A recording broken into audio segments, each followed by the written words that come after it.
শীতে এই চাইনিজ সবজিটা যতবারই রান্না করেছি সবার প্রশংসা পেয়েছি। সবজিটা এতটাই মজার হয় যে খেয়ে মন ভরে না।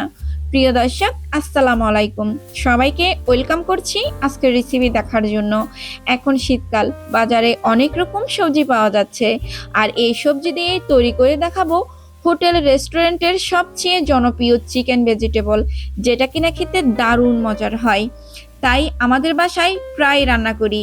আজকে রেস্টুরেন্ট স্টাইলে চাইনিজ ভেজিটেবল রান্না করে সস রেসিপিতে শেয়ার করছি। আশা করছি রেসিপিটি আপনাদের ভালো লাগবে। আর রেসিপি ভালো লাগলে লাইক, কমেন্ট, শেয়ার করতে ভুলবেন না।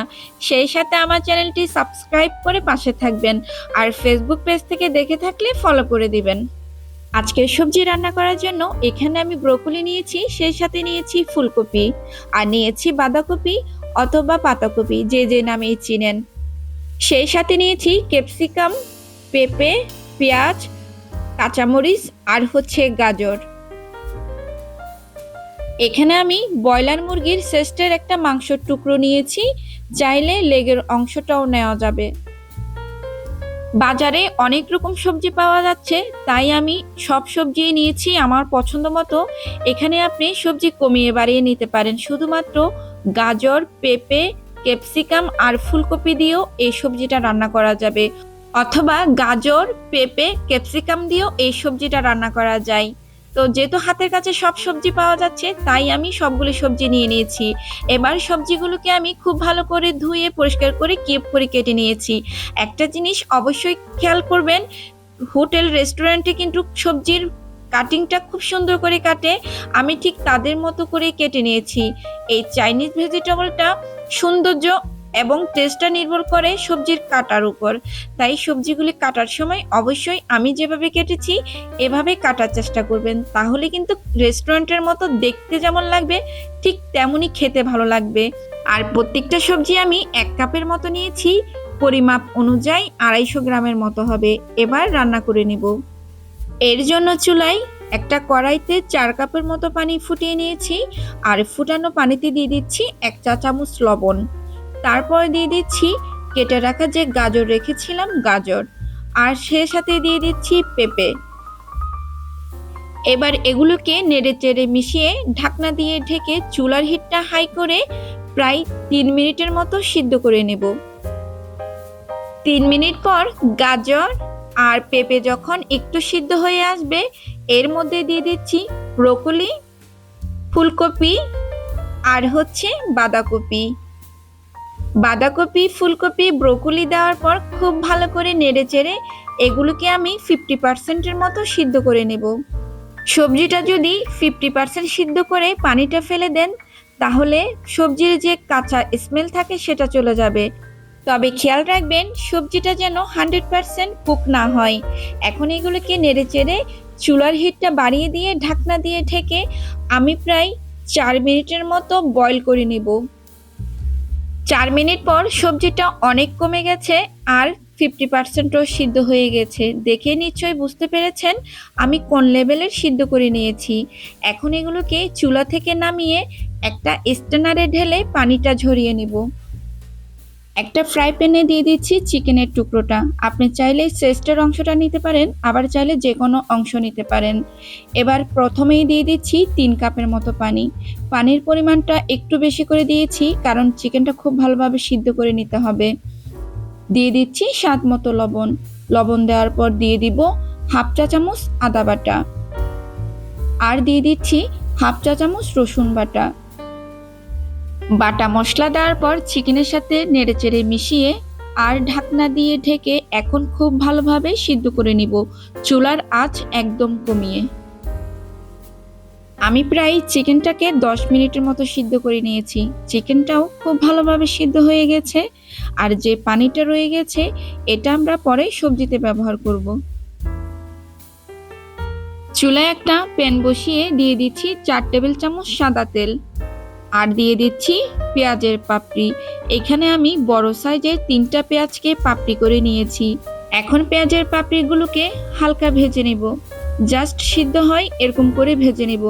পেঁয়াজের পাপড়িটা যখন এরকম সিদ্ধ হয়ে এসেছে, দিয়ে দিচ্ছি যে মুরগির মাংসটা সিদ্ধ করে রেখেছিলাম ওটা। আমি মাংসটাকে হাত দিয়ে এরকম করে চিড়ে নিয়েছি। এবার তেলের মাঝে একটু হালকাভাবে ভেজে নিব। তারপর স্বাদ মতো লবণ দিয়ে দিচ্ছি, আর দিয়ে দিচ্ছি হাফ চা চামচ আদা বাটা আর হাফ চা চামচ রসুন বাটা। বাটা মশলাটা কিছু সময় ভেজে নিব, এতে করে কাঁচা গন্ধটা চলে যাবে। এবার সবকিছু একসাথে মিশিয়ে আবারও ভেজে নিব, এতে করে খুব সুন্দর একটা ফ্লেভার বের হয়ে আসবে। পেঁয়াজের পাপড়ি আর চিকেনটা যখন একটু ভাজা হয়ে যাবে, দিয়ে দিব আগে থেকে যে সবজিটা সিদ্ধ করে রেখেছিলাম ওইটা। এখানে সবজিগুলো হাফ সিদ্ধ করা, তাই আরো কিছু সময় রান্না করে নিতে পারবো। আর এখানে দিয়ে দিচ্ছি হাফ চা চামচ লাল মরিচের গুঁড়া, এটাকে চাইলে স্কিপ করতে পারেন, তবে দিলে খেতে ভালো লাগবে। তারপরে দিয়ে দিচ্ছি 4-5টা ফালি করা কাঁচামরিচ। তারপরে দিয়ে দিচ্ছি চিকেন সিদ্ধ করা যে পানিটা ছিল ওটা। এখানে আমি এক্সট্রা কোনো আর পানি ব্যবহার করব না, তাহলে সবজির টেস্টটা অনেক ভালো আসবে। এখন সবজিটাকে খুব ভালোভাবে নেড়েচেড়ে মিশিয়ে এখানে দিয়ে দিব 1 চা চামচ টেস্টি সল্ট। চাইলে এটা স্কিপ করতে পারেন, তবে দিলে টেস্টটা অনেক ভালো আসবে। এবার টেস্টি সল্টটাকে খুব ভালো করে সবজির সাথে মিশিয়ে নিব, আর দিয়ে দিচ্ছি কিউব করে কেটে রাখা ক্যাপসিকাম। তারপর ক্যাপসিকামটাকেও সবজির সাথে নেড়েচেড়ে মিশিয়ে ঢাকনা দিয়ে ঢেকে সবজিগুলোকে আমি 3 মিনিটের মতো রান্না করে নিব। এর মধ্যে চলুন একটা মিশ্রণ তৈরি করে নিই। এর জন্য একটা বাটিতে নিয়ে নিচ্ছি 3 চা চামচ কর্নফ্লাওয়ার। হাতের কাছে কর্নফ্লাওয়ার না থাকলে ময়দাও ব্যবহার করতে পারেন। ময়দা দিলে স্বাদে তেমন একটা হেরফের হবে না। তারপর সামান্য কিছু পানি দিয়ে একটা মিশ্রণ তৈরি করে নিব। 3 মিনিট পর সবজিটা যখন এরকম গরম হয়ে গিয়েছে, এর মধ্যে দিয়ে দিচ্ছি কর্নফ্লাওয়ারের যে মিশ্রণটা তৈরি করে রেখেছিলাম সেটা। আর একইভাবে আমি আরো একটি মিশ্রণ তৈরি করে নিব। এর জন্য 1 টেবিল চামচ মিল্ক পাউডার নিয়েছি আর হাফ কাপের মতো পানি দিচ্ছি। এবার এটাকে নেড়েচেড়ে একটা মিশ্রণ তৈরি করে নিচ্ছি। অবশ্যই দুধ দেওয়ার চেষ্টা করবেন, এতে করে সবজির কালারটা বেশ চমৎকার দেখাবে। তারপর এখানে দুধের মিশ্রণটাও দিয়ে দিচ্ছি। এবার সব কিছু খুব ভালো করে নেড়েচেড়ে মিশিয়ে আবারও 3 মিনিটের মতো রান্না করে নিব। এর মাঝে লবণটা ঠিক আছে কিনা সেটাও চেক করে দেখছি। লবণটা ঠিক আছে। এখন 3 মিনিটের মতো রান্না করে নিলেই হয়ে যাবে আমাদের চিকেন ভেজিটেবল।